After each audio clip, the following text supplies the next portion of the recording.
같이 읽으실 성경 말씀은 창세기 17장 1절부터 5절입니다. 같이 저희가 이 말씀을 우리의 심령에 새기는 마음으로 창세기 17장 1절부터 5절을 같이 천천히 또박또박 읽어보겠습니다. 시작. 아브라함이 99세 때에 여호와께서 아브라함에게 나타나서 그에게 이르시되 나는 전능한 하나님이라. 너는 내 앞에서 행하여 완전하라. 내가 내 언약을 나와 너 사이에 두어 너를 크게 번성하게 하리라 하시니 아브라함이 엎드렸더니 하나님이 또 그에게 말씀하여 이르시되 보라 내 언약이 너와 함께 있으니 너는 여러 민족의 아버지가 될지라. 이제 후로는 내 이름을 아브라함이라 하지 아니하고 아브라함이라 하리니 이는 내가 너를 민족의 아버지가 되게 하느니라. 아멘. 여러분 반갑습니다. 네, 저는 박경록 목사입니다. 네, 반갑습니다. 네, 저희가 제목이 이렇습니다. 제목을 같이 한번 읽어볼까요? 시작. 우리를 찾아오시는 하나님의 은혜. 제가 설교를 섬기러 갈 때 그냥 하나님이 저한테만 주신 원칙이 있습니다. 그것은 그냥 성경을 묵상하고 평소에 연구하지만 하나님의 레마의 음성을 듣고 어떤 주제가 오는 그걸로 설교하는 원칙이 제가 있습니다. 그래서 몇 달 전에 사실은 이제 제안을 받았어요. 정혜경 목사님께서 캐나다에 가신다고 오늘 와달라고 하셔서 이제 기도를 했겠죠. 기도를 했습니다. 근데 명확한 문장이 제 안에 이제 감동으로 왔습니다. 우리를 찾아오신 하나님의 은혜. 그래서 열심히 설교를 준비했겠죠. 근데 여러분 오늘이 어떤 날인 줄 아세요 혹시? 오늘이 성령 강림 주일입니다. 이거 제가 모르고 설교를 준비했습니다. 근데 이렇게 뭔가 죄송해요 전문 용어로 아다리가 많은 이런 역사가 일어나는 게 참 신기했습니다. 네, 목사가 돼서 성령 강림 주일이 오늘인데 처음 알았습니다. 네, 이렇게 네 가지로 여러분 이렇게 알아볼 텐데 첫 번째는 효린의 민박이라는 프로그램 보신 적 있나요? 네, 가수 이효리가 나와서 민박집을 예능을 하고 있죠. 그런 얘기를 하고 이제 본문에 대해 설명할 거고요. 두 번째는 이제 성경에 나타난 우리를 찾아오신 하나님이 어떤 하나님이신지 보고 예언적인 믿음에 대해서 좀 보고요. 잠깐 간증하고 마치려고 합니다. 아까 이제 읽으셨죠? 네, 똑같은 말씀입니다. 네, 첫 번째는 여러분 효린의 민박이라는 프로그램을 좀 보셨나요? 보신 적 있다. 한번 손 들어보시겠어요? 효린의 민박. 아멘입니다. 네, 여러분 저보다 더 거룩하게 사셔서 말씀과 기도를 전무하시느라 TV를 안 보시니 거룩한 역사가 네, 여러분 또 TV 안에서도 하나님의 사랑을 많이 느낄 수 있습니다. 네, 물론 TV만 보면 안 되겠지만 여러분 효린의 민박이라는 프로그램을 보시면 그 유명한 가수였죠. 이효리 씨가 남편과 결혼해서 제주도에 이제 자기만의 이제 집을 만들어서 사는데 이제 효린의 민박이라는 예능 프로그램을 시작했어요. 이 프로그램이 굉장히 재밌습니다. 즐거워요. 되게 젊은 사람들 많이 나오고 또 때로는 그 민박에 젊은 분들뿐 아니라 연세가 있으신 부모님, 가족들도 많이 오는데 이 민박집에 찾아오는 사람들이 때로는 되게 좋은 분들이 많습니다. 거의 좋은 분들이죠. 근데 너무 때로는 어떤 분들이 오냐면 삶에 지쳐있고 눌려있고 비전과 소망이 없는 분들이 찾아옵니다. 네, 근데 그런 분들이 와서 효린의 민박에 와서 새 힘을 얻어갑니다. 왜 새 힘을 얻어갈까요? 제주도 다 가보셨죠? 제주도에 통돼지가 맛있어서 그럴까요? 흑돼지가 맛있습니까? 한라봉이 맛있으니까? 아닙니다. 효린의 민박에 이효리와 이상순이라는 부부입니다. 실제로 이 부부가 오신 손님들을 잘 섬기고 대접하는데 특별히 제가 너무 인상에 남은 어떤 한 장면이 뭐냐면 20살 이제 갓 대학을 간 자매 청년들이 4명인가가 이제 우정여행을 와요. 근데 이 사람들이 우정여행을 왔는데 앞으로 뭘 해먹고 살아야 되는지 내 비전은 뭔지 두려운 거예요. 그런데 이효리랑 이상순이랑 이 부부가 이들에게 인생의 선배잖아요. 그 두려움과 긴장을 가지고 온 이 4명의 청년들을 잘 먹이고 잘 입히고 잘 놀아주고 이제 잘 상담을 해줌으로써 이들의 두려운 감정, 미래에 대한 어떤 긴장, 두려움을 소망과 희망으로 바꿔줍니다. 여러분 이 효린의 민박을 보시면 이런 거의 손님들이 거의 좀 안 좋은 감정으로 온 분들이 좋은 감정을 바뀌어가고요. 그리고 미래에 대한 어떤 불투명함 때문에 어떤 두려움과 절망을 겪었던 분들이 소망과 희망을 가지고 자신의 삶에 돌아가는 것들을 여러분 볼 수 있습니다. 효린의 민박 제가 광고하러 온 건 아닙니다. 네, 많이 보시길. 근데 거의 종영했나요? 네, 종영이 이르렀죠. 여러분 오늘의 본문에 보시면 이 하나님이 효린의 민박에 이효리와 이상순과 같은 역사를 이제 나타내시는데요. 창세기를 쭉 보면 여러분 12장부터 아브람, 그때 아브람이죠. 이름이 바뀌기 전에. 그런데 아브람은 하나님의 음성을 듣습니다. 너의 본토 친척 아버지 집을 떠나라. 그래서 아브람이 고민하고 뭐 두려워하다가 안 떠났을까요? 아니요, 단번에 떠나죠. 하나님 음성을 듣고 뒤도 돌아보지 않고 자신이 머물던 곳을 떠나게 됩니다. 창세기 15장에 가보면 아브람이 하나님께 아들에 대한 약속을 받죠. 그때 어떤 일이 일어나죠? 아브람이 웃습니다. 하나님이 사레, 자신의 아브람의 아내인 사레에게 얘기하죠. 너 아들 낳을 거야. 근데 웃습니다. 이 웃음이 기쁨의 웃음일까요? 아니면 뭐 좀 말도 안 된다는 어이없는 웃음일까요? 후자겠죠. 왜냐하면 아이를 가질 수 없는 몸의 상태, 그게 그 사라의 상황이었죠. 근데 하나님께서 아브람과 사레에게 내가 너에게 반드시 아들을 줄 것이다 라고 약속을 하십니다. 그런데 여러분, 아브람이 그 시기 때 이것에 대해서 온전히 받아들였을까요? 아니, 온전히 받아들이지 못했습니다. 의심하고 불신했습니다. 그리고 자신의 아내가 이제 아이를 가질 수 없는 상황인 것을 보고 굉장히 상심을 했죠. 그래서 창세기 16장에는 어떤 일이 나타나죠? 하갈이라는 그 아브람과 사레의 여종을 통해서 이제 후처를 통해서 이스마엘이라는 아들을 낳게 됩니다. 저보다 여러분들 성경을 잘 아시니까 이스마엘은 약속의 아들이 맞습니까? 아닙니까? 아닙니다. 절 따라해 보시죠. 아브람은 이때 죄송합니다. 잔머리를 썼다. 여러분 동의가 되시죠? 신앙의 인물, 성경에 나오는 모든 인물들이 다 항상 거룩하고 나 완전하다, 나 주님만 바라본다 이랬을까요? 아닙니다. 야곱 잔머리 엄청 썼죠. 다윗 거의 잔머리 끝입니다. 네, 거의 뭐 이 사람은 잔머리의 끝이에요. 근데 하나님의 은혜가 놀랍습니다. 이 잔머리의 끝인 다윗을 보고 뭐라고 하나님 말씀하시죠? 이는 내 마음에 합한 자다. 여러분의 상황이 어떠신지, 어떤 절망과 어려움과 두려움과 분노와 약함인지 전 잘 모릅니다. 그러나 하나님께서 여러분들의 그 약함과 아픔을 여러분들을 친히 찾아오셔서 바꿔가고 계시고 깊이 바꾸실 것입니다. 아멘이십니까? 아멘. 이게 성경이 말하고 있는 믿음인 것입니다. 여기 넘어가 보면 여러분, 근데 하갈이라는 그 후처를 통해 이스마엘이라는 이제 아들을 낳죠. 약속의 아들이 아닌 그 아들. 그런데 그 아이가 하나님께서 약속하신 아들이 아니기 때문에요. 여러분, 자연스럽게 하갈과 이스마엘은 아브람의 곁을 떠나게 됩니다.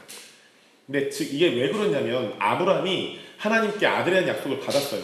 근데 제가 말씀드렸죠. 약속을 받았는데 뭘 썼다고요? 잔머리를 썼습니다. 그래서 약속의 아들이 아닌 후처를 통해서 자신의 의지로 아들을 낳아버리는 것이죠. 근데 그러다 보니까 이제 이 자신의 후처와 자신이 이제 사실 피가 섞인 아들이잖아요. 약속의 아들이 아닐 뿐이지 피가 섞인 아들이 자신을 떠나게 되는 절망적인 상황에 놓이게 된 거예요. 여러분이 다 거의 이곳에 계신 뒤에 드럼 친 형제님 말고는 거의 다 이제 부모님들이시죠. 자녀가 있고요. 여러분 저를 위해서 기도해 주십시오. 저는 아직 싱글 목사입니다. 반드시 결혼하고 싶습니다. 네, 근데 저랑 형제님 말고는 다 부모님들, 자녀가 있으시잖아요. 여러분이 물론 이 말이 안 되는 얘기지만 후처를 통해서 뭐라고 얘기를 해요? 후로가 해야 되나요? 아무튼 뭔가 좀 불법적인 관계로 아들이든 딸을 낳았어요. 근데 결국은 자기가 낳은 자녀잖아요. 물론 수치감이 들겠지만 그런 어떤 가족이 떠나가는 건 굉장한 수치감과 절망이 공존하는 상황이겠죠. 그래서 아브람이 아까 저희가 읽었던 창세기 17장 1절부터 5절 읽었는데요. 16장 그 17장 말씀 시작되기 전까지는 따라해 보시죠. 아브람은 절망의 상황이었다. 다시 한번 여러분 따라해 보시죠. 지금 이 시기에 아브람은 어둡고 깊은 절망의 상황이었다. 여러분도 혹시 아브람 같은 역사가 일어날 때가 있으신가요? 내가 하나님의 음성을 들어요. 하나님의 뜻과 마음이 뭔지 알아요. 알죠. 근데 잔머리 쓰는 거예요. 이해되시나요? 내가 하나님의 뜻 뭔지도 알아요. 우리 교회가 이제 오줌사역하는 교회시죠? 네. 하나님 저 선지자예요. 하나님 음성 들을 줄 알아요. 저 예언도 하고요. 저 막 귀신도 쫓아요. 하나님 뜻이 뭔가 왔어요. 음성이 왔어요. 근데 내 마음 안에서 이거 순종하기 싫은 거예요. 잔머리 씁니다. 여러분 이럴 때 있지 않으세요? 근데 이 잔머리 있어서 좋은 결과가 있으면 참 좋겠죠. 그런데 많은 퍼센테이지 하나님께서 이렇게 역사하시는 건 아니지만 하나님의 뜻과 음성이 펼쳐졌을 때, 우리에게 왔을 때 이것에 순종하지 않게 되면 우리는 거의 절망이라는 열매들을 거두게 됩니다. 여러분도 이럴 때 있지 않으세요? 하나님 뜻이 뭔 줄 알아요. 하나님의 음성이 왔어요. 근데 내가 이거 믿고 싶지 않고 이거 순종하고 싶지 않은 거예요. 그래서 잔머리를 씁니다. 그러면 거의 어떻게 되죠? 거의 절망이라는 열매를 맛보게 됩니다. 그런데 여러분 오해하지 마셔야 될 건 이 절망이라는 열매가 나오기까지 우리가 선택한 것이지 하나님이 역사하신 건 아니시죠. 여러분 따라해보시죠. 하나님은 그런 우리의 절망도 소망으로 바꾸신다. 여러분 아브라함이 지금 창세기 저희가 17장 1절부터 5절 읽었습니다. 아까 읽으셨죠? 이때는 어떤 때라고요? 절망의 상태예요. 굉장한 수치감. 아, 내가 약속의 아들 하나님께 받았는데 후처랑 사레라는 아내가 허락을 해줬죠. 여보, 하갈이랑 이제 잠자리를 해서 아들을 가지세요. 아내가 동의해줬어요. 근데 여러분 아내와 남편 모두가 하나님 신뢰 못한 거죠. 그렇지 않아요? 아내가 동의해도 아브라함이 거절했어야 되는 거 아니에요. 왜냐하면 이 약속을 아브람이 받았잖아요. 아들을 네가 낳을 것이다. 물론 사례도 받긴 했죠. 그런데 아브람은 이 시기까지 굉장히 잔머리 많이 쓰고 지만 알고 지만하는. 여러분 성경에 보면 아브람이 자신의 아내인 사례를 누이라고 속인 역사가 몇 번 나온 줄 아십니까? 2번 나옵니다. 죄송합니다. 이 인간 정신을 못 차린 인간이었어요. 이때까지. 여러분 남편분들 보면 죄송합니다. 자매님들이 많으시니까 저 정신 못 차리네 저거. 그럴 때가 좀 가끔이죠. 가끔 있으시죠? 믿음으로 가끔. 자주만이라고 생각하지 마시고 가끔 있습니다. 그런데 여러분 아브라함이 지금 이런 상태였습니다. 저 인간 정신 못 차리는 거예요 지금. 아내를 누이라고 2번 속였고 거기다 하나님의 뜻이 왔는데 지시대로 하려고 하고 그 지시대로 하다 보니 수치감이 왔고 절망감이 왔고 이런 상황. 여러분 이럴 때 하나님 우리에게 어떤 은혜를 주시나요? 어떤 일을 행하시나요?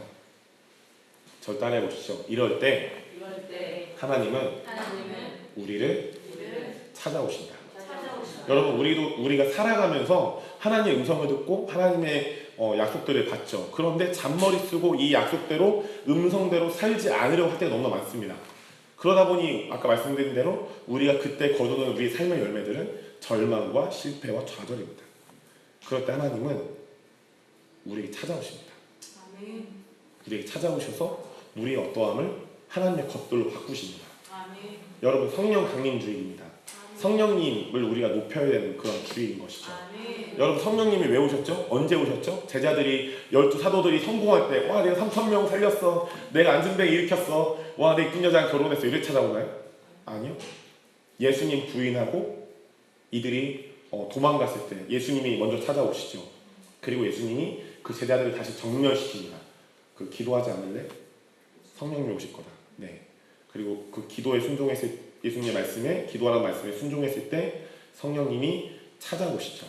찾아오신 이후에 어떤 역사가 일어나죠? 그들의 절망이 소망으로 바뀝니다. 아멘. 내가 소망이신 예수님을 기다리겠다. 그 절망에 가득했던 인간들이 안진병을 일으키고 죽은 자를 살리고 많은 교회들을 개척합니다. 여러분의 삶에 지금 절망이 가득하신가요? 실패와 연약함과 어둠이 가득하신가요? 여러분 따라해 보시죠. 그것은 절 보세요. 여러분 딴 데 보지 마시고 여러분 절 보십시오. 이렇게 잘난 게 많은 인간이죠. 반대로 얘기하는 겁니다. 잘난 게 없는 인간이지만 절 보고 따라해 보시죠. 상황은 가짜다. 여러분 상황은 가짜입니다. 이따가 저희가 보겠지만 상황을 믿는 믿음은 죄송하지만 성경에서 나오는 참된 믿음이 아닙니다. 이따가 또 보시겠지만 여러분 우리가 절망과 연약함과 고통에 그리고 내가 만들어버린 실패에 휩싸일 때 하나님은 삼위일체 하나님 우리를 찾아오셔서 우리의 어떠함들을 하나님의 것들로 바꾸세요. 아멘. 그 예가 오늘 본문에 하나 있었죠. 아브람을 아브라함으로 바꾸세요. 근데 이 당시 아브람은 어떤 상황이라고요? 절망과 수치감의 끝판왕. 이때 하나님은 아브람을 찾아오셔서 말씀하시고 아브람을 아브라함으로 바꾸십니다. 아멘. 여러분 우리에게 이런 은혜가 매일매일 풍성할 것입니다. 그 매일매일 주님 우리를 찾아오고 계시죠. 그런데 우리가 왜 주님 못 만날까요? 따라해 보시죠. 내가 마음의 문을 마음의 문을 열지 않기 때문이다. 열지 않기 때문이다. 죄송합니다. 어머니 교육 처음 오셨죠? 근데 제가 이런 거예요. 목사인데 이제 어머님이랑 친해졌어요. 그래서 어머님 집 놀러 갔는데 어머님 이제 문이 잠겨 있을 거 아니에요. 그렇죠? 근데 어머니 문 열어주세요 이랬는데 어머님이 싫어! 이러는 거예요. 나 너 누군지 몰라! 안 열어! 너 무서워! 막 너무 생겼어! 이런 거예요. 그 문 잠궜는데 그럼 제가 열어주세요 그러면 안 열어주시면서 못 들어가잖아요. 뭐가 필요해요? 어머님의 동의가 필요해요. 제가 어머님 집에 들어가려면 어머님의 동의가 필요합니다. 마찬가지입니다. 어머님이 예수님을 믿으시고 잘 사시려면 어머님이 마음의 문을 여셔야 됩니다. 아멘. 어머님의 삶에 잠깐 예언합니다. 어머님의 삶에 지금까지 어떤 아픔들과 고통들과 고난들이 가득했을 수도 있습니다. 그런데 오늘은 새날이 왔습니다. 어머님 부탁드립니다. 명령이 아니에요. 어머님이 예수님을 믿고 예수님을 그 마음에 받아들이시게 되면 어머님이 예수님께 문을 여시게 되면 어머님의 절망은 소망으로 바뀝니다. 아멘. 어머님의 실패와 아픔이 성공과 부유함으로 바뀝니다. 아멘. 아멘이시죠? 아멘. 예수님 믿으시 축복합니다. 아멘. 아멘 하셨어요. 할렐루야. 좋습니다. 네, 이따가 그 집사님 연극 기록 해주시기 축복합니다. 네. 여러분 넘어가 보시죠. 여러분 오늘의 본문 말씀을 보면 마찬가지 올립니다. 아까 말씀드렸죠. 하나님의 음성과 약속을 믿지 않고 자신의 잔머리에 있어서 하나님 뜻이 아닌 행동들을 함으로써 절망적인 상황에 놓인 아브라함에게 하나님께서 여러분 먼저 찾아오십니다. 아멘. 성경은 다 이런 원리입니다. 어떤 인간이 실패하고 절망에 놓였어요. 그 수치감에 가득해요. 근데 이 행동을 하나님이 절대 연출하신 게 아니에요. 인간은 항상 실패적인 것을 선택하려고 해요. 하나님을 의지하지 않으면. 그런 인간에게 하나님이 먼저 찾아오세요. 아까 이제 제가 여기 한 10시쯤 왔는데 집사님 자녀분들을 좀 봤어요. 애들이 막 떠들고 막 놀고 막 돌고 막 여기 막 오래 달리기 하고 근데 이 아이가 지나가다가 뭐 이렇게 더러운 게 묻었어요. 그러면 막 울잖아요. 그때 울고 있는데 어머님 먼저 찾아오시죠. 아빠가 먼저 찾아가겠죠. 가족이랑 먼저 찾아가서 아유 이 더러운 거 묻혔네 이러고 엉덩이 탁탁 때리고 이러면 안 돼! 때리고 다 씻겨주고. 여러분 부모라면 가족이랑 먼저 찾아옵니다. 근데 하나님 우리가 어떤 분이세요? 예수님 성령님이 우리의 가족이시고 아버지시죠. 우리 친구시고요. 아멘. 여러분 저 따라보시죠. 삼위일체 하나님은 삼위일체 하나님은 반드시 우리를 먼저 찾아오신다. 우리를 먼저 찾아오십니다. 아멘이시죠? 아멘. 여러분 그리고 하나님께서는 하나님과의 언약을 지키지 않아서 절망적인 상황에 놓여있는 아브람과 또 다시 언약을 맺으세요. 아까 보셨죠? 17장에 뭐라고 나와있죠? 내가 내 언약을 나와 너 사이에 주는데 내가 너를 크게 번성하게 할 거야. 아멘. 이때가 어떤 때라고요? 아브라함이 절망에 놓인 상황. 죄송합니다. 요즘 제가 청년 사역을 주로 합니다. 저는 대전에서요. 저는 두 교회를 개척했습니다. 첫 번째는 이제 가정교회 네트워크인데요. 킹스콜링 네트워크라는 가정교회 네트워크를 개척했고, 그리고 대전에서 두 번째로 킹스콜링 교회라는 이제 교회인데요. 3세대가 연합해서 대학 청년들 사역하는 교회입니다.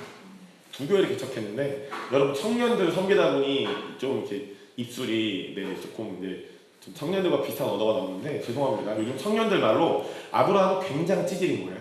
네, 거의 뭐 끝판왕이죠. 절망과 수치감의 끝판왕. 그냥 마귀 가기 전 단계? 그냥 어둠인 거죠, 어둠.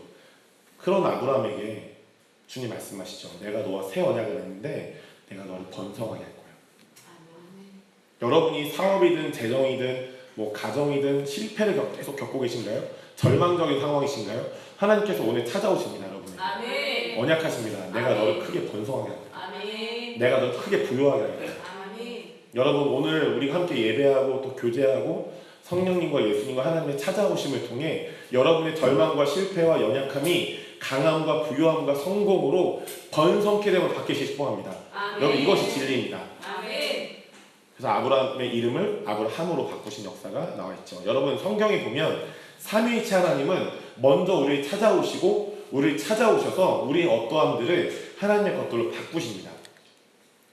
이 원리입니다. 네, 글씨가 작으시죠? 제가 읽어드릴게요, 여러분. 먼저 찾아오신 하나님 아버지입니다. 아까 보신 대로 하나님은 남을 찾아오셔서 아브라함으로 바꾸셨죠. 그리고 하나님은 야곱이 무슨 뜻입니까? 사기꾼이란 뜻이에요. 완전 사기꾼이죠. 그의 이름이 그 인생을 대변합니다. 계속 속이고 속임 당하는 인생, 사기꾼. 근데 그 사기꾼을 찾아오셔서 아브라함을 뭘로 바꾸시죠? 이스라엘. 이기는 자로 바꿉니다. 이기는 자. 두 번째, 예수님은 우리 먼저 찾아오시죠. 여러분, 예수님은 이스라엘 사람들을 찾아오셔서 그들의 죽음을 생명으로, 슬픔을 기쁨으로, 두려움을 평안으로 바꾸셨죠. 아멘. 길거리에서 가늠한 여인, 그 여인을 뭘로 바꾸셨죠? 그 여인이 가늠한 여인이라고 사람들이 정죄했죠. 근데 그 여인을 거룩하고 정결한 여인으로 바꿨습니다. 아멘. 아멘이시죠? 아멘. 그리고 우리가 예수님을 영접하고 우리의 그 죽어 마땅한 우리가 주님의 생명을 전할 수 있는 하나님의 사람들로 바뀌었죠. 생명의 사람들로 바뀌었죠. 마찬가지입니다. 그럼 세 번째입니다. 성령님은 우리를 먼저 찾아오시는데요. 사도행전에 보면 성령님은 절망에 빠져있던 12제자를 찾아오셔서 실패와 절망에 빠져있는 그 제자들을 열방을 진동시키는 사도들로 바꾸셨죠. 아멘. 많은 유대인들과 이방인들을 찾아오셔서 마귀의 자녀였던 그들을 하나님의 자녀로 바꾸셨습니다. 여러분, 삼위일체 하나님이 우리 먼저 찾아오세요? 안 찾아오세요? 찾아오십니다. 이 성경의 패턴입니다. 여러분, 그러므로 지금도 삼위일체 하나님은 우리 모두를 찾아오셔서 우리의 어떠함을 하나님의 것들로 바꾸십니다. 아멘. 여러분, 묻겠습니다. 그렇다면 왜 하나님은 우리를 찾아오셔서 우리의 연약함, 우리의 실패, 절망, 수치 이런 것들을 왜 하나님의 것들로 바꾸실까요? 정답이 나와 있죠. 여러분, 한번 그 보라색 두꺼운 글씨가 있죠. 같이 읽어보겠습니다. 왜냐하면부터요. 시작. 왜냐하면 하나님께서는 우리 모두가 예언적인 믿음으로 살기를 원하시기 때문입니다. 아멘. 아멘. 여러분, 예언적인 믿음이 우리에게 필요합니다. 아니, 그 믿음이 이미 우리 안에 주어졌습니다. 아멘. 여러분, 오직 의인은 뭘로 삽니까? 믿음으로 삽니다. 히브리서와 로마서와 하박국서 성경에 3번 이상에 걸쳐서 오직 의인은, 나의 의인은 믿음으로 산다 나와 있습니다. 아멘. 근데 여러분, 그동안 이 믿음을 많은 사람들이요, 구원의 믿음으로 해석했어요. 구원받는 믿음. 내가 예수님 믿으면 구원받지. 그런데 이건 반쪽짜리 믿음입니다. 여러분, 구원이라는 큰 그림에서 보면 구원, 우리가 예수님 믿으면 구원받는 믿음으로 해석하는 건 100% 중에 절반인 거예요. 그럼 전체적인 큰 그림은 뭔지 아십니까? 그 믿음이 바로 예언적인 믿음입니다. 그게 뭔지 한번 살펴보도록 하시죠. 네, 예언적인 믿음. 와, 설교가 빨리 진행되고 있네요, 여러분. 여러분, 명설교자는 설교를 빨리 끝낼까요? 길게 끝낼까요? 굉장히 지혜로우시네요. 네, 정 목사님 짧게 하시면 길게 하시는지. 여러분, 굉장히 좀 긴 글이 있는데 제가 좀 설명해 드릴게요. 여러분, 아브라함 말고 아브람의, 이 발음이 좀 웃기죠? 아브람의 이름의 뜻이 뭐냐면요, 아버지가 높임을 받으시답니다. 이걸로 보면 굉장히 좋은 것 같죠? 하나님 아버지가 높임을 받는 느낌인 것 같죠? 아닙니다. 여기서 아버지는 아브람 자기 자신이에요. 그래서 아브람의 뜻을, 이름의 뜻을 지금 현대에 맞게 해석해보면 권위주의잖아요. 이해가 되세요? 내가 높임 받겠어. 이게 얘 이름의 뜻이에요. 아, 이분의 이름의 뜻이에요. 천국 가면 맞겠네요. 이 에라바가. 아브람의 이름의 뜻은 아버지가 높임 받으시다. 그냥 권위주의잖아. 내가 높임 받을 거야. 내가 짱이야. 근데 하나님이 그래서 아브람을 아브라함으로 바꾸신 거예요. 근데 그 아브라함의 이름의 뜻은 열방을 축복하는 열방의 아버지라는 이름의 뜻이 있습니다. 그러니까 결과적으로 아브람의 뜻은 이름이 별로 좋지 않았던 것이죠. 야곱, 사기꾼이죠. 이름 좋습니까? 안 좋잖아요. 그러니까 바꾸시죠. 사레를 사라로 바꾸시죠. 사라, 웃게 될 것이다. 웃음이란 뜻이 있죠. 사레는 제가 잘 기억이 안 나는데 별로 안 좋은 의미예요. 여러분, 하나님 딱 보시기에 뭔가 좋지 않은 게 있으면 하나님의 좋은 것들을 바꾸세요. 아멘. 여러분, 이게 믿음입니다. 하나님이 이렇게 우리 안에 역사하시거든요. 이해가 되시죠? 아멘. 근데 여러분, 어떤 은혜가 있냐면 이 권위주의자라는 이름을 갖고 있는 아브람에게 하나님이 먼저 찾아오셔서 그의 이름을 열방을 축복하는 열방의 아버지라는 뜻의 아브라함으로 바꾸세요. 여러분, 제가 묻겠습니다. 질문, 절 보시죠. 네, 믿음으로 잘생긴 절 보시죠. 네, 아멘입니다. 네, 여러분, 제가 여러분에게 묻겠습니다. 하나님이 이게 아브람이에요. 아브라함이기도 하죠. 근데 하나님 만드셨잖아요. 만들었어요. 짠, 만들었는데 하나님이 이 사람의 평생을 보고 계시잖아요. 그렇죠? 이 사람 내면도 보고 계시죠? 그럼 묻겠습니다. 하나님은 이 아브라함 혹은 아브람을 평생 동안 권위주의자로 볼까요? 아니면 열방을 축복한 열방의 아버지로 평생 동안 이 존재를 보실까요? 자, 권위주의자로 보실 것 같다. 괜찮습니다. 아, 역시 평화교육은 너 믿음이 좋으시네요. 자, 후자. 열방의 아버지를 볼 것 같다. 흔들어 보시죠. 네, 안 드시는 분은 이따 밥 세 공기 드시기 축구합니다. 네, 점심에. 여러분 후자가 맞습니다. 근데 이거 머리로는 아시겠죠? 근데 우리가 우리의 삶에 놓이게 되면 잘 안 될걸요? 내가 이런 거예요. 어떤 연약함이 있어서 계속 실패하는데 내가 이래도 하나님이 나 이렇게 본다고? 네, 그렇게 보세요. 왜요? 사도 요한이 그런 얘기하죠. 하나님은 뭐라고요? 실패니까. 아니요. 절망이니까. 아니요. 사랑이니까. 고린도전서 13장에 보면 놀라운 계시의 말씀이 있습니다. 사랑은 오래 참고 모든 것을 견디며 모든 것을 참는다. 이 세 번의 말씀이 나옵니다. 근데 이 말씀은 우리에게 바로 적용해요. 그러니까 사랑 참아야 돼. 막 이렇게 얘기하잖아요. 아내들이 남편한테 날 참으라고, 날 견뎌내. 이렇게 그렇게 하시면 안 되죠. 이것은 하나님의 성품이에요. 제가 더 좀 벗겠습니다. 내가 열이 좀 많은 사람이라. 네. 근데 여러분, 이 성품은 전적인 하나님의 성품. 우리가 점점 더 이렇게 배워가는 것이죠. 근데 여러분, 하나님이 우리를 길이 참으세요. 아, 목사님, 구약도 하나님의 말씀이라서 우리가 회개해야만, 당연히 회개해야만 우리가 은총을 얻죠. 여러분, 하나님의 기본적인 성품은 오래 참으시는 게 장착되어 있어요. 이겁니다. 제가 그 증거를 보여드릴까요? 여러분, 마음속으로 가끔 누구 욕하고 비판하고 판단하시죠? 구약의 법대로라면 번개가 내려서 여러분 바로 죽어야 돼요. 안 죽지 않아요. 제가 운전해서 옵니다. 전 집이 부모님 집은 서울이고요. 목회를 대전에서 하는데 운전하다 보면 확 껴드는 분들이 굉장히 많아요. 깜빡이 안 켜고. 그런 목사지만 저도 그분의 존재를 축복합니다. 근데 때로 너무 심하게 껴들면 예의 축받을 놈아! 이럽니다. 근데 반대로 조금 좀 안 좋은 소리도 한다는 얘기겠죠? 근데 여러분, 이게 만약에 하나님 오래 참지 않으시면 저는 이 나쁜 놈을 하는 순간 죽습니다. 왜요? 죄니까요. 그러면 여러분과 저는 한 3만 번? 아니요. 한 3조 번 이상 이미 죽었어야겠죠. 평생 동안. 얼마나 많이 욕을 하겠어요? 얼마나 많이 비판과 판단하겠습니까? 근데 하나님이 사랑이신 증거가 여기 있습니다. 하나님은 우리의 연약함, 심지어 우리의 죄, 우리의 아픔, 절망, 미성숙한 선택, 남편과 아내의 미성숙함, 자녀들의 미성숙함 엄청 오래 참으시는 거예요. 여러분, 우리가 주님을 닮아간다는 건 그런 주님을 닮아가는 것이죠. 우리 끊임없이 용납하시고 존재 자체적으로 귀하게 여기시는 주님. 아멘이시죠? 아멘. 그게 바로 여러분 오중사역의 교회입니다. 근데 다시 넘어가 보면 하나님은 반드시 아브라함 혹은 아브람을 평생 동안 권위주의자로 한 번도 보지 않으셨어요. 하나님은 그의 창조 전부터 그가 주님 곁에 돌아갈 때까지 아브라함으로 그를 보셨습니다. 이 아이는 권위주의자가 아니라 열방을 축복한 열방의 아버지야. 여러분 아멘이시죠? 아멘. 하나님이 우리를 창조하시기 전부터 우리가 주님 곁에 돌아갈 때까지 이 시간은 이런 겁니다. 영원부터 영원까지 우리를 주님의 선하심의 프리즘 우리를 보시는 거예요. 제가 투명한 안경 썼잖아요. 근데 제가 선글라스를 끼고 이거를 보면 이게 다 검은색으로 보이겠죠. 근데 투명한 안경을 끼면 그에 맞는 색깔이 보입니다. 하나님은 우리를 향해서 절대 절망과 비관, 슬픔이라는 그 안경을 쓰고 우리를 보지 않으세요. 하나님은 하나님의 사랑이라는 투명한 안경을 끼고 하나님의 믿음과 기대라는 투명한 안경을 끼고 우리를 보시는 거예요. 아멘. 아, 우리 유수영 집사가 절망에 빠져있구나. 얘는 절망의 딸이구나. 아닙니다. 여러분 예언할 때 그렇게 예언하신 분 있어요. 힘든 일이 이런 거 있잖아요. 지식의 말씀이 좀 강한 분. 얘기 안 해봤는데 이 사람이 좀 절망에 빠져있는 거예요. 근데 우리가 이 예언적인 믿음, 저희가 좀 이따 보겠지만 예언적 믿음의 패러다임을 끼지 않으면요, 이 프리즘 끼지 않으면 그렇게 예언해요. 집사님 절망에 빠졌네요. 끝이에요, 여러분. 여러분 이거를 좀 애들 말 뭐라는 줄 아세요? 팩트 폭력입니다. 팩폭이에요, 팩폭.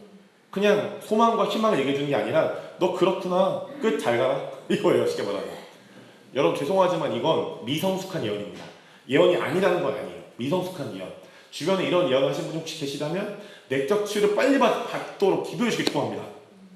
여러분 그분들이 어떤 선자적인 기름 부으심과 예언의 영혼을 장착했을 수도 있습니다. 그럴 수는 있어요. 네, 우리도 마찬가지예요. 우리가 더 주님을 닮아가면 닮아갈수록 주님의 은사를 성숙하게 풀어낼 수 있습니다. 주님의 기름 부음과 능력을 성숙하게 풀어낼 수 있습니다. 아멘이시죠? 여러분 다시 돌아갑니다. 하나님은 절대로 우리를 우리의 어두운 모습, 연약한 모습으로만 절대 보지 않으세요. 제가 왜 그럴까 생각해 봤어요. 저는 어렸을 때 저희 외가댁이 천안에 할머니 이제 집에서 좀 오랫동안 컸는데요. 부모님이 계시는데 이런 겁니다. 엄마 아버지가 크게 싸울 것 같으면 방학 때 초등학생 때 저랑 제 남동생을 할머니 이제 댁으로 보냅니다. 할머니 이제 혼자 사셨거든요. 근데 할머니가 예수님을 안 믿으셨고 굉장히 한이 많으셨어요. 그러니까 저랑 제 동생이 오면 왜 오는지 아는 거죠. 자기 이제 딸하고 이제 사위가 엄청 싸우는 걸 아니까 맨날 그러시는 거예요. 아유 저보고 아유 불쌍한 거, 네 불쌍한 거. 그런데 여러분 할머니가 저를 너무 사랑하셨지만 할머니의 믿음은 저를 향해 불쌍한 것에서 끝나는 거예요. 이해가 되십니까? 근데 여러분 이 패러다임은 굉장히 유교적인 패러다임, 성경적 패러다임이 아닙니다. 물론 할머니가 저를 사랑하는 건 알죠. 여러분도 마찬가지시죠. 이렇게 말씀하셔도 할머니가 날 사랑하시지. 근데 여러분 이거에만 끝나면 성경적 패러다임이 아닙니다. 하나님은 절대로 우리를 불쌍한 것으로만 보시지 않아요. 이런 거예요. 하나님은 어머님을 굉장히 위대한 분으로 보실걸요. 할머님 계속 할머니예요. 하나님은 여러분을 굉장히 정결하고 거룩한 주님의 신부로 볼 것입니다. 하나님은 이 평화교회를 이 파주를 진동시키는 부흥의 근원지로 보고 계세요. 여러분 이게 믿음입니다. 제가 예언적 믿음이 뭔지 이제 슬슬 알려드리죠. 이게 최근에 저한테 좀 계시로 온 하나님과 저만의 좀 비밀인데요. 여러분 갈라디아서 2장 20절 외우고 계십니까? 못 외우셨어요? 유선장님이 절대 못 외웠다, 안 외울 것이다 라는 믿음으로 한번 찾아볼까요? 갈라디아서 2장 20절입니다. 한번 찾아서 읽어보겠습니다. 갈라디아서 2장 20절입니다.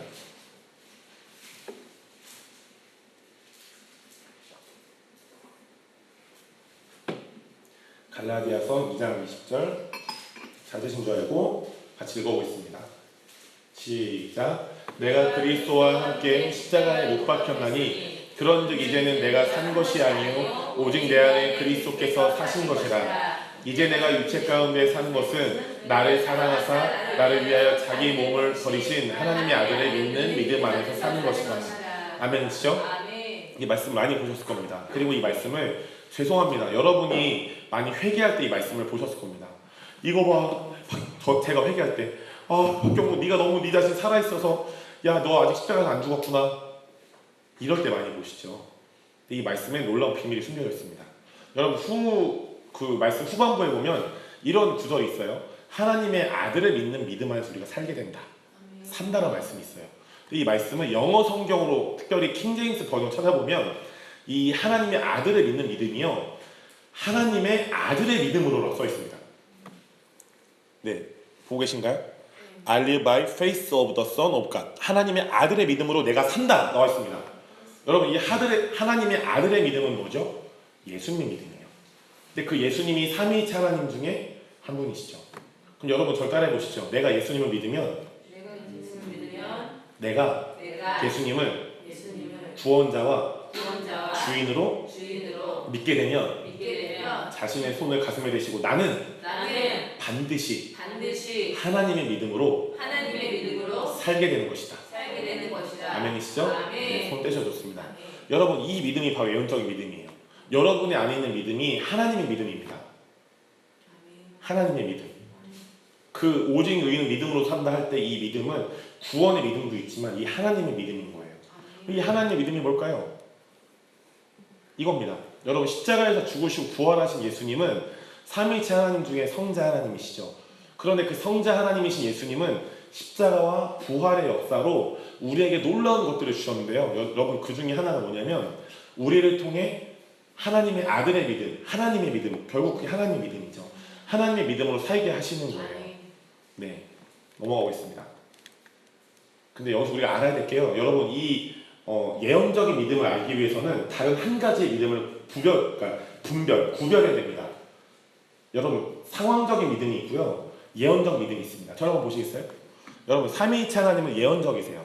그래서 삼위일체 하나님은 우리에게 말씀하시고 그 말씀은 우리에게 믿음으로 적용이 되죠. 그런데 여기까지 우리가 많이 동의가 되시죠? 아멘이시죠? 그런데 우리가 믿음으로 말씀을 적용하고 하나님의 뜻과 음성을 적용할 때 우리의 미성숙함이 나타날 때가 있습니다. 뭐냐면요.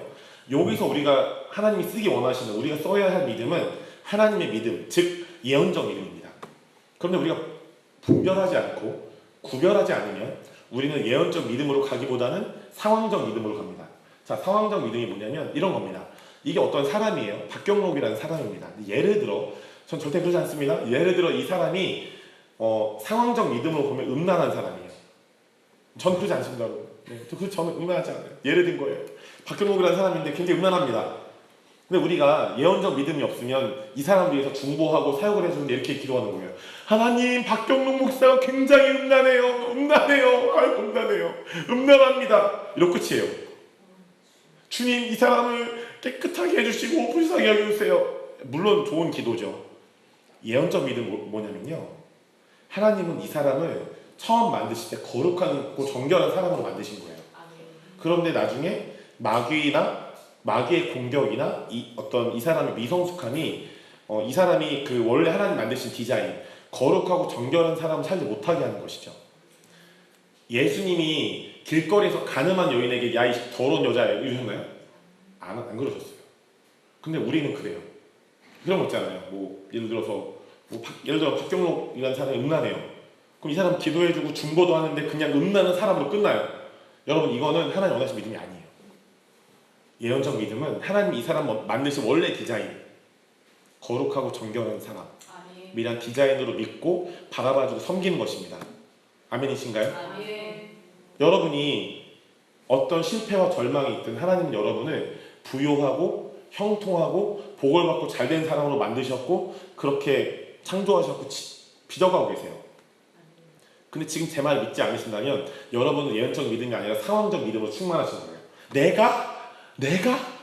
내가 지금 사기를 맞아서 땅을 잃어버렸는데 내가 돈을 사기를 맞았는데 내가 그렇다고? 여러분, 그렇습니다. 여러분, 그래요. 제가 말하는 게 아니라 성경이 말하고 있어요. 아멘이신가요? 아멘. 제 말이면 별로 신뢰 못 하시겠죠. 저 인간은 한 주 왔다 갈 거니까요. 근데 여러분, 하나님은 영원부터 영원까지 우리에게 말씀하신 진리 하나님이시죠. 아멘. 여러분이 어떤 실패와 절망과 실수를 할지라도 절대 여러분은 실패와 절망과 어둠과 연약함의 사람으로 끝나지 않습니다. 아멘. 자기 자신에게 가슴에 손 한번 대보시죠.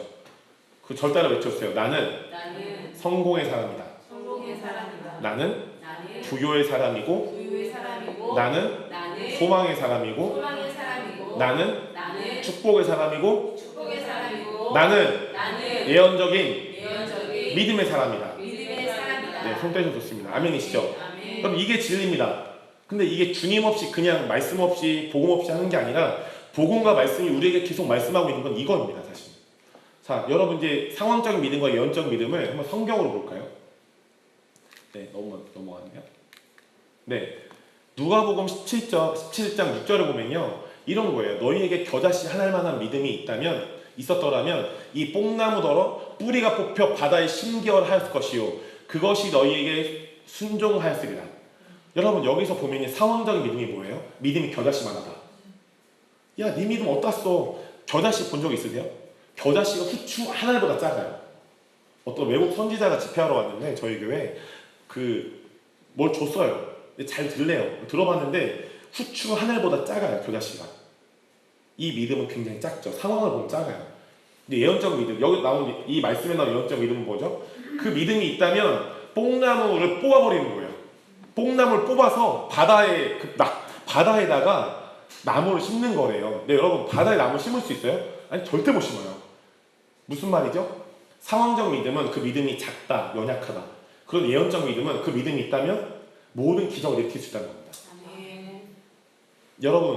여러분의 믿음이 별로 안 되고 내가 말씀 모르고 나는 오줌살도 잘 모르겠고 목사님 하라는데 그냥 이끌려서 하고 있고, 여러분 이러신다면 여러분 지금 상황적 믿음에 놓여 있는 거예요. 하나님이 거기서 돌파해서 업그레이드하기 원하시는 거예요. 예언적 믿음. 여러분 안에 겨자씨만한 믿음이 있다면 이건요 엄청난 기적을 일으킬 수 있어요. 아멘이신가요? 아멘. 아멘이시죠? 아멘. 여러분, 그래서 여러분 자신을 정죄하고 절망하고 여러분 자신에게 손가락질 하지 마세요, 여러분. 아멘이시죠? 넌 그거밖에 안 돼. 아니요. 그거밖에 안 되는 게 아니라 이 믿음이 많은 기적들을 일으킨다고 지금 성경에 나와 있잖아요. 여러분, 다른 구절 한번 볼까요? 동일한 구절인데요. 마태복음 17장 20절을 보면 너희 믿음이 작다고 예수님 말씀하세요. 근데 이렇게 얘기하시죠. 진실로 너희에게 이르노니 만일 너희에게 믿음이 겨자씨 하나만큼만 있어도 상황적 믿음 이 산을 명하여 여기서 저기로 옮겨지라 하면 옮겨질 것이요 또 너희가 못할 것이 없을 것이다. 뭐죠? 겨자씨만한 믿음은 굉장히 상황적 믿음이에요. 그것만 믿으면 어떤 일도 해낼 수가 없는 거예요. 근데 예언적 믿음은 그러한 믿음이라도 있다면 이 믿음은 반드시 모든 일을 전능한 믿음으로 풀어버린다. 하나님의 전능하심을 풀어버릴 수 있다. 하나님의 전능한 기적들이 우리의 삶을 뒤엎어버리고 사로잡는다는 말씀입니다. 여러분 눈뜨기 잘 보시죠.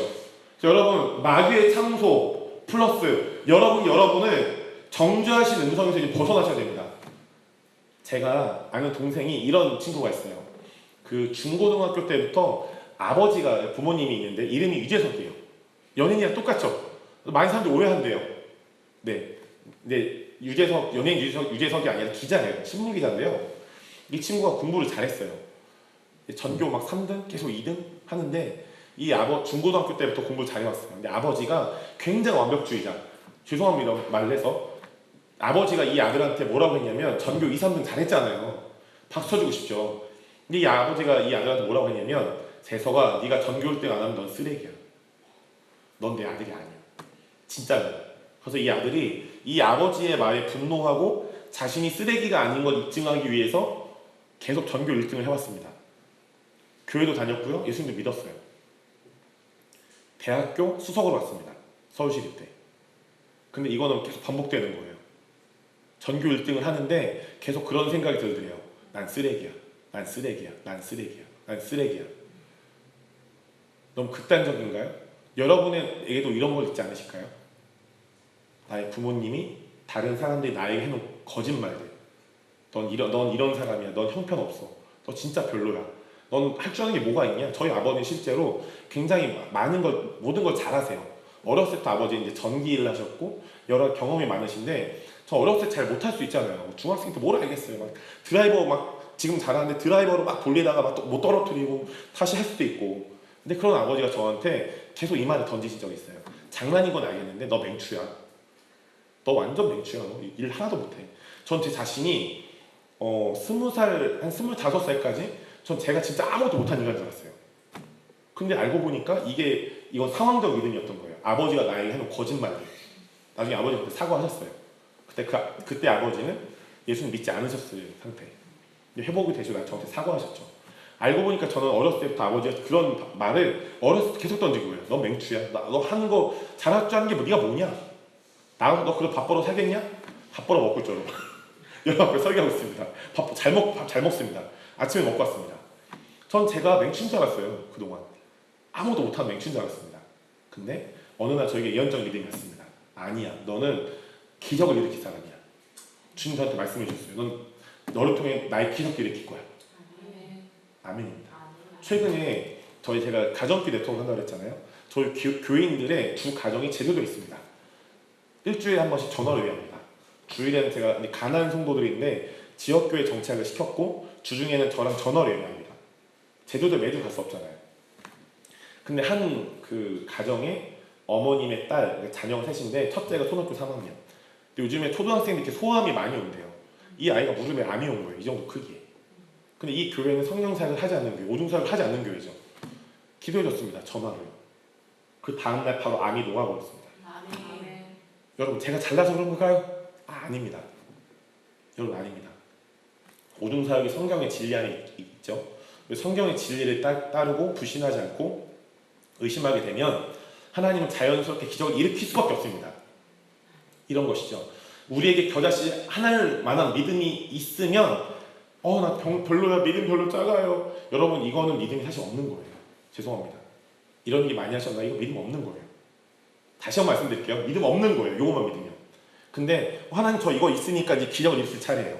저 기적을 일으켜 주시죠. 아니요. 하나님 기적 이제 내 겁니다. 이건요. 이게 바로 예언적인 믿음. 이게 하나님 믿음이에요. 아멘이시죠. 하나님이 모든 것을 부요하시고 모든 것을 위대하시고 모든 것에 전능하신데 하나님이 질병 앞에서 야 내가 하나님인데 야 사탄 내가 믿음 이거밖에 없다 미안하다 이런 분이에요? 아니요. 여러분 따라해보시죠. 우리 안에 하나님의 믿음이 있다. 또 어머님에게도 예수님을 영접하시면 기적을 일으키신 하나님 믿음이 이제 어머님 겁니다. 아멘. 예수님 영접하실 거죠, 어머니? 아멘. 아멘 하셨습니다. 좋습니다. 넘어가 보시죠.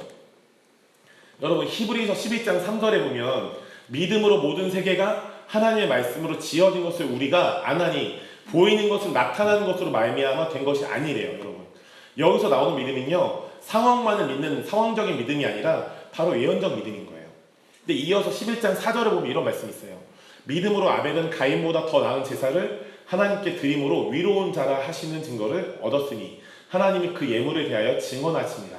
그가 죽었으나 재밌죠? 그가 죽었대요. 상황은 어떻게 돼 있죠? 죽었죠. 빠이빠이 잘 가요. 천국에서 만나요. 요건데요. 상황적 믿음은 근데 예언적 믿음은 뭐예요? 그 믿음으로서 지금도 살아서 말하고 있다. 여러분 상황은 그가 죽었어요. 근데 우리가 예언적 믿음으로 보면 그 사람은 살아서 믿음으로 지금도 우리에게 말씀하고 있는 것이죠. 아멘. 아멘이시죠? 아멘. 이어서 히브리서 11장 5절을 보면요. 믿음장이잖아요. 히브리서 기자가 에녹에 대해서 이제 말씀하는데요. 상황적 믿음으로 보면 에녹이 죽음을 보지 않고 옮겨졌대요. 그리고 하나님이 그를 옮기심으로 다시 보이지 아니하느니라고 말씀합니다. 그러니까 아벨이요. 무슨 말이냐면 지금 존재감이 없다는 거예요. 이 땅이 없잖아요. 땅에 하늘에 가 있잖아요. 상황적 믿음으로 보면. 근데 예언적 믿음으로 보면 뭐라고 말씀하죠? 믿음으로 아벨이 하나님을 기쁘시게 하는 자가 증거를 받았대요. 여러분 그렇기 때문에 여러분의 가정에 주변에 존재감 없는 사람들에게 이렇게 선포해서 예언해 주세요. 당신은 하나님을 기쁘시게 하는 자예요. 여러분 자녀, 남편, 가족들 안에 말 좀 해봐요. 그럼 말 안 하고 뚱 하고 있는 분들, 존재가 없는 분들, 그냥 아무것도 하기 싫어서 그냥 뒤로 숨어버리는 분들, 야 이렇게 뒤로 숨냐? 네가 그걸 믿음 있는 사람이냐? 이건요 정죄고 상황적 믿음이에요. 하나님의 믿음, 그들 향한 하나님 믿음, 그들 향한 예언적 믿음은 뭡니까? 당신은 하나님을 기쁘시게 하는 자네요. 자가 될 거예요가 아닙니다. 이미 그런 사람인 거예요, 사실은. 아멘이시죠? 아멘. 여러분, 그리고 히브리서 11장 이어서 보면요. 우리가 잘 아는 사라에 대해서 히브리서 기자가 말씀합니다. 상황적인 믿음으로 보면 사라는 나이가 많아 단산, 애를 못 낳는 거예요. 끊어진 거죠. 근데 예언적 믿음으로 보면 사라는 약속하신 일을 미쁘신 줄, 선하신 줄 여겼기 때문에 자녀들을 잉태할 수 있는 힘을 얻었다고 말씀하고 있습니다. 여러분 우리가 성경을 볼 때 중요한 건요 상황적 믿음으로 보면 절대 안 돼요. 예언적 믿음으로 이 성경을 해석할 때 성경과 하나님을 잘 알 수 있습니다. 아멘이시죠? 여러분 사사기 6장 너무 잘 아는 말씀 기드온이 나옵니다. 기드온이 6장 11절 보면 이런 말씀이 있어요. 그가 미디안 사람들에게 알리지 않겠다라고 합니다. 이런 거예요. 미디안 사람들 그 당시 이방인이었어요. 근데 기드온은요 지금으로 얘기하면 소심남이에요. 아 내가 쟤네한테 잡히면 죽을 텐데 아유 무서워 포도주나 짜야지 아유 포도주나 짜자 아유 이러고 있는 거예요. 그런데 하나님의 천사가 찾아옵니다. 첫 마디가 뭐죠? 야 이 찌질아 박경록 같은 찌질아 뭐하는 거냐 너 지금 남자 그래가지고 네가 숨어있냐 임마? 하나님 이러지 않습니다. 뭐라고 말씀하시죠? 큰 용사여 여호와께서 너와 함께 있도다. 여러분 이겁니다. 이게 예언적 믿음입니다. 상황은 기드온 딱 상황으로 보면 상황적 믿음으로 보면 기드온은 소심남의 찌질이에요. 아 남자가 돼가지고 남자가 되면 칼 들어서 호박이나 물어 썰어야지 뭐 이게 또 못 썰고 아유 숨어서 포도주나 짜야지 이러고 있는 거예요. 아유 숨어서 포도주나 짜서 아 먹어야지 맛있겠네 아주 이러고 있는 거죠. 참도 맛있겠네요. 네. 근데 하나님의 사자가 그를 찾아와서 뭐라고 말씀하시죠? 큰 용사예요. 큰 용사예요. 기도는 자기 자신의 절망, 비관, 완전 우울, 슬픔 끝으로 보고 있는 거예요. 나는 끝이야. 난 뭐 그런 자격이 없어. 난 별로야. 진짜 난 완전 나라는 사람 별로야. 다른 사람도 그렇게 얘기하는 거예요, 사실은. 근데 하나님 뭐라고 말씀하시죠? 넌 큰 용사다. 아멘. 여러분 상황을 믿으실 겁니까? 아니면 하나님의 예언적인 믿음으로 사실 겁니까? 후자입니다. 여러분 재미있는 건 상황적 믿음은 우리에게 새 힘을 주지 못합니다. 절망만 줍니다. 이런 거죠. 기도는 보세요. 아이고 난 포도주나 짜서 먹어야지. 외국인 무서워. 이게 무슨 새 힘을 주고 소망을 줘요. 잘도 주겠네요. 네. 여러분 한국말 중에 욕이 아닌데 미국인들한테 먹히는 말이 있대요. 참 잘도 하겠다 아주. 이 욕이 아닌데 욕처럼 들리잖아요. 우리 사람 말들은. 네, 외국인들이 이 말을 잘 쓰는데 아유 잘도 하시겠네요. 여러분 욕하는 거 아닙니다. 네. 근데 기도는 상황으로 보면 그런 거잖아요.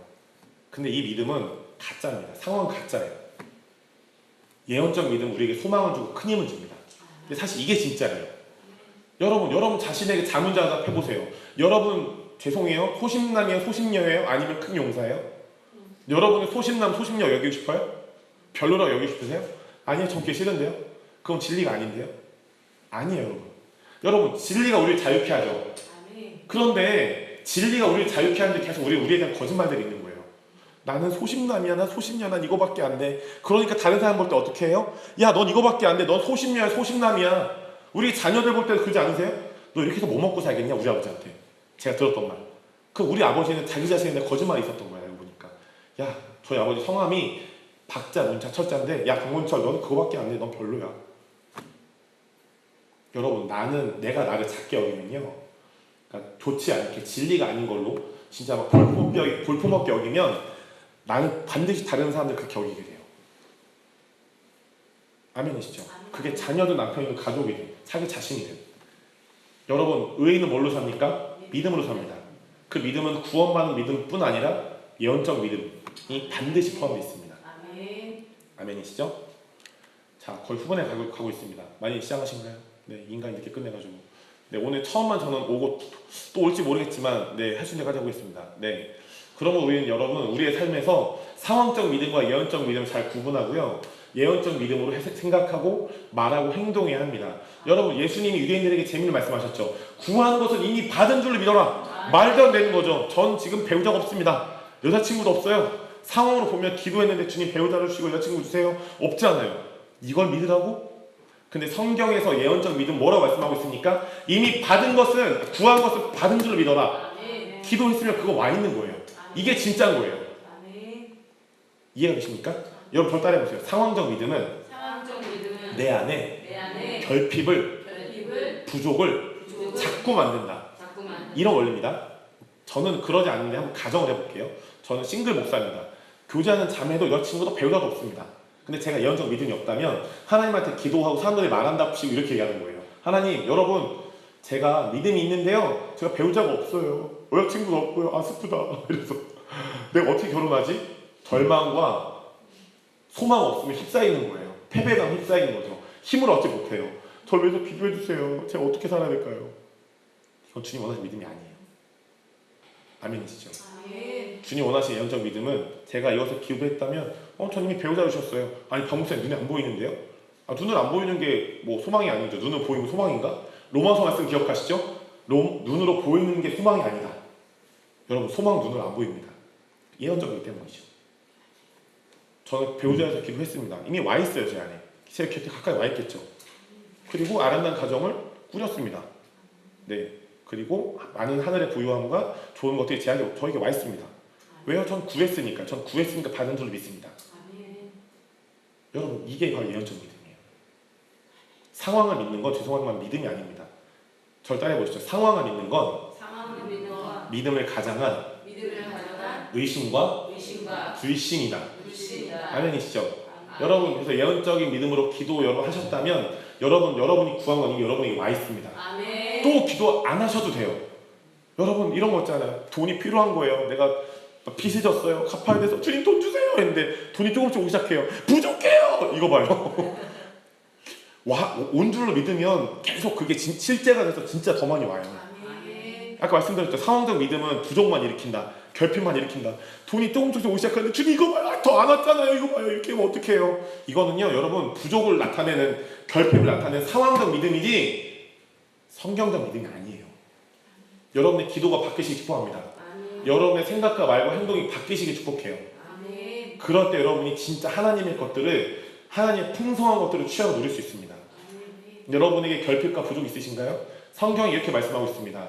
여호와 나의 목자시니 내게 부족함이 절대 없다. 근데 여러분 안 믿죠? 저도 안 믿었어요. 이게 예언적 믿음이 저한테 열리기 전까지 안 믿었어요. 저도 제 안에 거짓말이 많았거든요. 들으셨잖아요. 아버지가 저한테 맨날 하는 거, 넌 맹추야. 웃으면서 넌 맹추야. 밥 먹다가 맹추야. 물 먹다가 맹추야. 여러분은 다 거짓말입니다. 여러분의 부모님, 가족들, 친구들 아니면 자기 자신이 나한테 하는 거짓말이 얼마나 많아요. 이것들을 뽑아낼 때 우리가 진리로 자유케 되고 진리로 예언적 믿음으로 살게 되는 것입니다. 아멘이시죠? 자, 넘어가겠습니다. 여러분 히브리서 10장 8절은 우리에게 이렇게 말씀하고 있습니다. 나의 의의는 믿음, 이건 예언적 믿음이죠. 믿음으로 말미암아 살리라. 또한 뒤로 물러가면 뭐예요? 상황적 믿음이에요. 뒤로 물러가면 네가 상황적 믿음으로 살 거야? 그래? 그럼 난 내 마음이 널 기뻐하지 않을 거야. 여러분 이런 말씀도 있죠. 믿음이 있는 자는 하나님 기쁘시게 한다. 근데 그 믿음이 구원적 믿음이에요? 아닙니다. 예언적 믿음이에요. 뒤로 물러가는 건 상황이죠. 절망에 빠지고요. 부족이 보이고요. 결핍이 보여요. 실수가 보이고 실패가 보입니다. 예언적 믿음은 뭐죠? 그 예언적 믿음으로 사는 거예요. 아멘이시죠?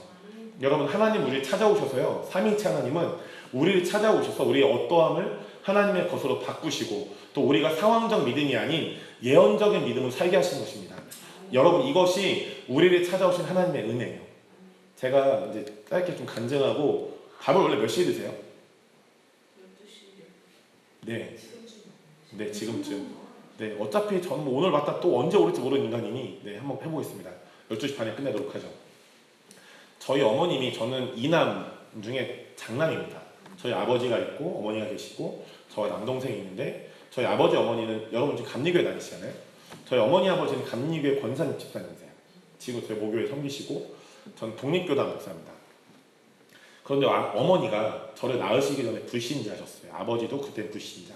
친할머니는 보살. 그런데 어머니가 저를 낳으시고 나서 굉장히 그냥 일반적인 날씬한 몸매.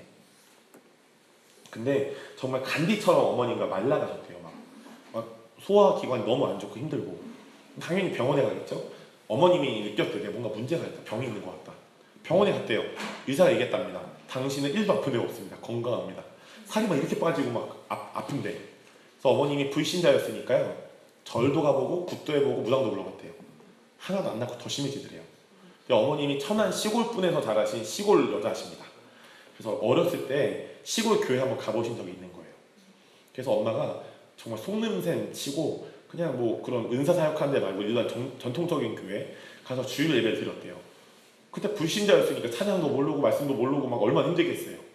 근데 예배를 싹 끝나고 목사님이 축도를 하시고 예배가 싹 끝났는데 엄마가 느껴졌대요. 병이 싹 났어. 이제 안 아픈 거예요. 그 자리에서 났어요. 목사님이 안수기도 해줬냐? 아니요. 그냥 예배를 드렸는데 싹 났어요. 엄마가 그날부터 그 교회 담임 목사님 찾아가서 예수님 영접하고 지금까지 신앙생활 해오고 계십니다. 여러분 하나님과 예수님과 성령님이 엄마가 불신자였는데 지금 어떻게 어머님처럼 근데 어떻게 오셨어요? 먼저 찾아오셨죠. 그리고 질병을 건강함으로 바꾸셨죠. 그 이후에 어머니가 한 번도 가끔 뭐 체하시거나 뭐 소화불량이 있을 때는 있지만 이렇게 심할 정도로 질병에 걸리신 적이 없습니다. 눈을 한번 감아보시죠. 혹시 이것에 해당되는 분이 좀 계시다면 그 자리에서 일어나셨겠습니다. 지금 여러분이 저의 얘기를 들으셨고 말씀을 들으셨는데 하나님 지금 제 상황은 예언적 믿음과 달리 많은 아픔과 절망들이 있고 상처들이 있고 연약함들이 있습니다. 근데 하나님 오늘 우리가 말씀을 듣고 그렇게 결단하길 원하는데 하나님 그동안 내가 상황적인 믿음, 상황만을 보고 상황을 진리로 믿는 믿음을 살아왔고 내 자신에 대해서 많은 거짓말들을 믿었고 내 자신에게 많은 거짓말들을 했지만 하나님 이제부터 내가 진리로 살고 싶고 예언적 믿음으로 살고 싶고 3세대를 제자화하는 하나님의 폭발적인 능력을 가진 하나님의 사람으로 살고 싶습니다를 결단하신 분이 계시다면 그 자리에 좀 일어나 주시죠. 눈을 감으신 상태로 좋습니다. 옆에 사람 눈치 보지 마시고 일어나 주시죠. 네.